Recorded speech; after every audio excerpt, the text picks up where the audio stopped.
Thank you, Mr Speaker. Well, we just saw in question time the government's incompetence when it comes to infrastructure writ full large. Here we have a major investment in infrastructure in Perth just weeks before the state election is held on March 11, and they don't know two important facts. One is they don't know that the Perth Freight Link project doesn't even go to the port. It stops 3 kilometres short. A $1.2 billion investment in freight to a port, but it doesn't get there. It stops 3 kilometres short and would have to go through the suburbs of Fremantle in order to get the freight there. But it's worse because it is a road near a port that is at full capacity, a port that we know will be full in 2022, which is why the outer harbour is so important. The new port is what is critical if we're going to deal with exports and imports in the West. And that is why we, during the election campaign, committed to fund the planning for that port project. That is what Mark McGowan is doing, planning for infrastructure for the future. But of course it's nothing new for the people of Western Australia, because when we were in government there, we engaged in the largest ever road project in Western Australia, the Gateway WA project, promised, funded and built on our watch. And yet those opposite come along at the end to the ribbon cutting, having opposed the nation-building program and the economic stimulus, and try to suggest that they've got something to do with it. And of course, it isn't just that, because when you land in Perth, the first road you go on is the Great Eastern Highway, widened and upgraded by Labor. If you go rather than east, you go west, then you'll hit the work that's taking place on the Swan Valley Bypass, now called Northlink under this government. Well, changing a name, changing the name of a road, giving it a new name doesn't make it a new road. It is the Swan Valley Bypass that was funded by the former Labor government. But of course we understood that to deal with urban congestion you don't just need roads, you need rail lines as well. And we invested in the Perth CityLink project, promised, funded, built and opened under federal Labor. Those opposite talk about value capture.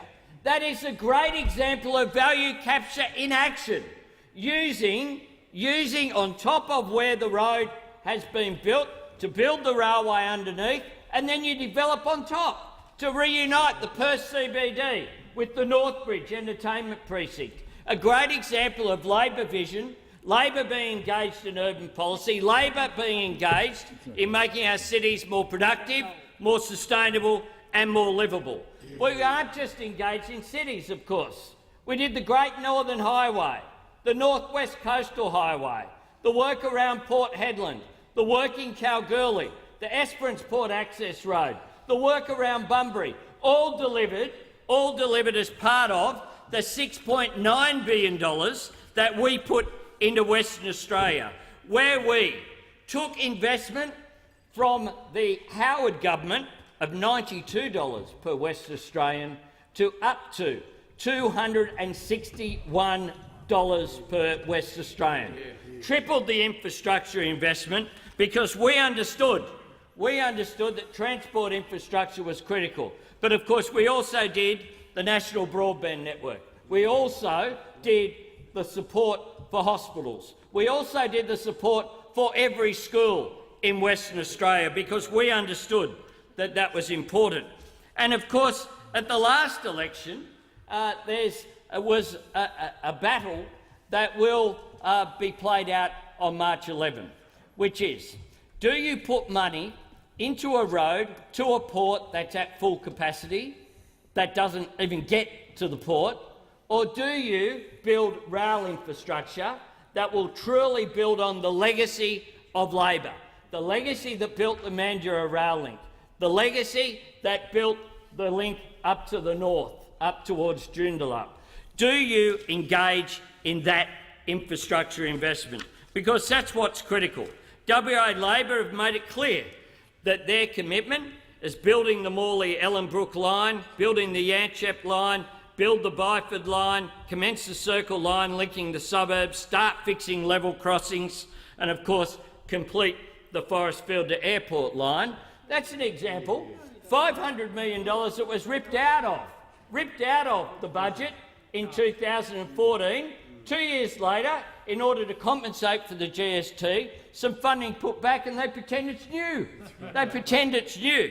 The fact is that what we have seen under this government in Western Australia is symptomatic of their approach everywhere. Yesterday there was a report into the funding of WestConnex in Sydney that followed the funding of the East-West Link in Melbourne.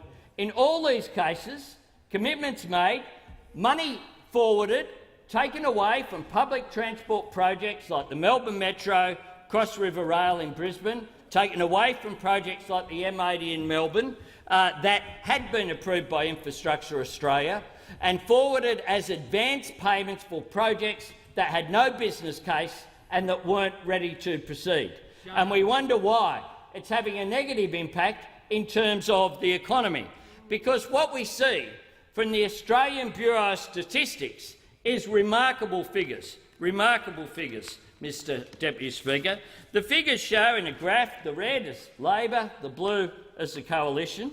It shows that for the 12 quarters that the Coalition has been in office, Australian Bureau of Statistics figures show that for every single one of the 12 quarters, public sector infrastructure investment is less than in any single one of the 21 quarters where Labor was in government from the time of our first budget in the June 2008 quarter right through to September 2013.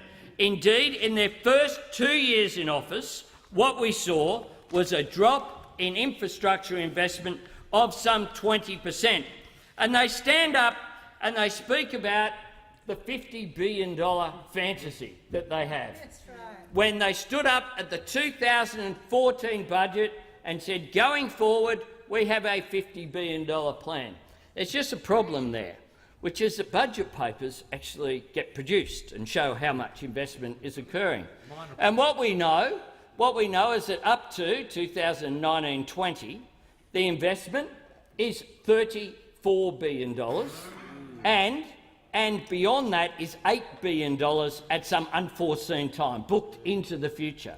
What we know is that there's actually been cuts each and every year to projects like the Pacific Highway and the Bruce Highway. When you compare what they themselves said they would spend with what actual spend is, last financial year the underspend was something like $1.2 billion. Now, this comes at a time where the resources sector is moving from the investment phase to the production phase. At that time, the Reserve Bank Governor warned again and called last Thursday night to invest in infrastructure. We have record low interest rates. We have a demand that's there with a massive need for infrastructure, particularly in dealing with the challenges of urban congestion, in dealing with the challenges of freight. Projects like finishing off the freight line from Mascot to Port Botany, an absolute no-brainer that they won't even proceed with that. What we see from this government is all politics and no substance. They've abandoned the processes of Infrastructure Australia, they've cut funding for Infrastructure Australia, and they haven't listened to what Infrastructure Australia has had to say. They have ministers who can't even agree on who's in charge of what particular issue or project, and we simply have a failure at a time where infrastructure is one of the keys to growth and to future jobs. It provides, if it is in the right projects, to boost productivity and returns to government.